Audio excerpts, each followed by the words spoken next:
Bienvenue pour cette exploration. Aujourd'hui, on se penche sur un programme politique qui a beaucoup fait parler, l'avenir en commun.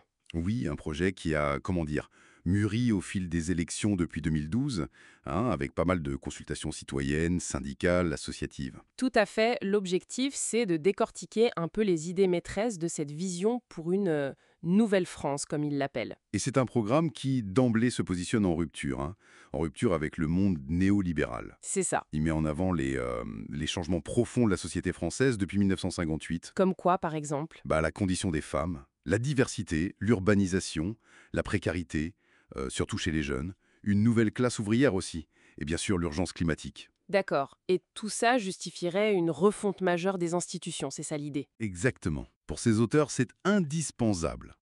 Alors, allons-y, au cœur du projet institutionnel, il y a cette idée d'une assemblée constituante, pour écrire une nouvelle constitution, passer à une sixième république. Oui, c'est la proposition phare pour tourner la page de ce qu'ils appellent la monarchie présidentielle. Et redonner du pouvoir au Parlement. Voilà.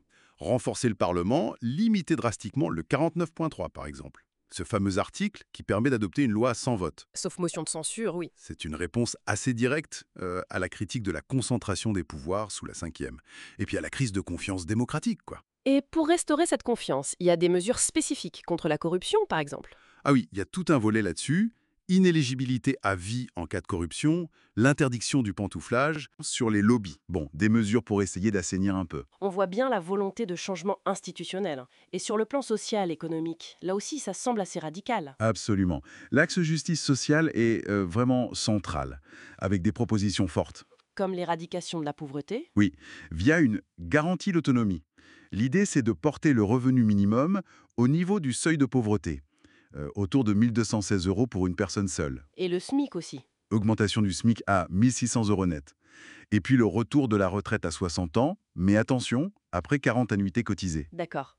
Et le logement n'est pas oublié, j'ai vu des choses sur l'encadrement des loyers. Oui, encadrement strict des loyers et même la réquisition possible de logements vides. C'est une logique de partage des richesses, clairement. Une logique de redistribution assez poussée donc. C'est ça. Et de lutte contre la précarité. On pense aux jeunes, aux travailleurs des plateformes, les ubérisés. Et économiquement, ça se traduit comment, au-delà des salaires et retraites? Il y a une critique de la financiarisation.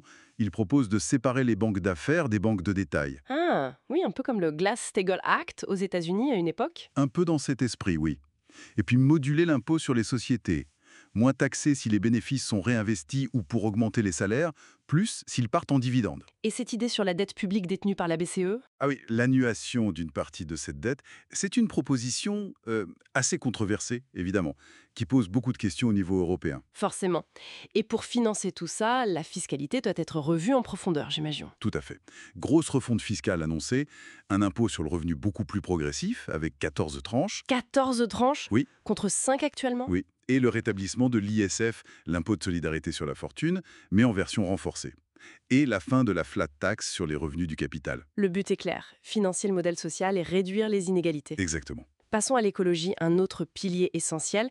Il parle d'une règle verte. Qu'est-ce que ça recouvre? Alors, la règle verte, c'est un principe assez fort. Inscrire dans la Constitution qu'on ne doit pas prélever plus de ressources naturelles que ce que la planète peut régénérer. C'est le cœur de leur planification écologique, en somme. C'est ça. Et derrière, il y a un plan d'investissement massif annoncé. 200 milliards d'euros pour cette bifurcation écologique. 200 milliards, c'est considérable. Et pour financer quoi concrètement? L'objectif principal, c'est le 100% énergie renouvelable d'ici 2050. Ce qui implique une sortie du nucléaire. Oui, une sortie progressive du nucléaire. C'est une position qui avait été validée par une votation interne chez eux en 2018. D'accord. Et à part l'énergie? Il y a aussi la rénovation énergétique des bâtiments. Objectif, 700 000 logements par an.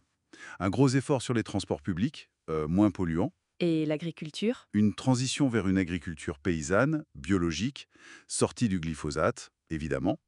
Il vise la création de 300 000 emplois dans ce secteur. Et la protection de l'eau aussi, je crois. Oui, l'eau comme bien commun, avec une règle bleue pour la préserver. Le programme couvre vraiment beaucoup de domaines. J'ai vu aussi des propositions sur des sujets plus spécifiques, sociétaux même. Oui, par exemple, la légalisation encadrée du cannabis est proposée, ou sur le numérique, garantir un accès minimal gratuit à Internet, promouvoir les logiciels libres. Des nouvelles frontières, comme ils disent. C'est un peu ça, oui. Ça touche aussi à la protection des océans, à une relance de la politique spatiale, mais, petite nuance, en interdisant le tourisme spatial pour des raisons écologiques. Intéressant. Et la souveraineté numérique face aux GAFAM? Exactement. Une volonté d'autonomie stratégique là aussi. Bon, si on récapitule, c'est vraiment un projet de transformation très profonde, hein. Ça touche à tout, institutions, économie, sociale, écologie. Oui, une refondation systémique. Avec comme fil conducteur, on pourrait dire, l'intervention populaire, la recherche d'égalité, l'entraide, et puis une autre relation avec la nature. Une vision d'ensemble très cohérente finalement, même si elle est radicale. Tout à fait. Mais ça soulève une question majeure, qui est d'ailleurs abordée dans le programme avec cette idée de désobéissance possible aux traités européens. Le fameux plan B si l'Europe bloque. Voilà. La question c'est comment une transformation nationale de cette ampleur peut-elle s'articuler ou entrer en conflit avec le cadre européen et mondial actuel. C'est sans doute là un des grands défis pour la mise en œuvre d'un tel programme. Une question essentielle pour la réflexion en effet. Merci pour cet éclairage.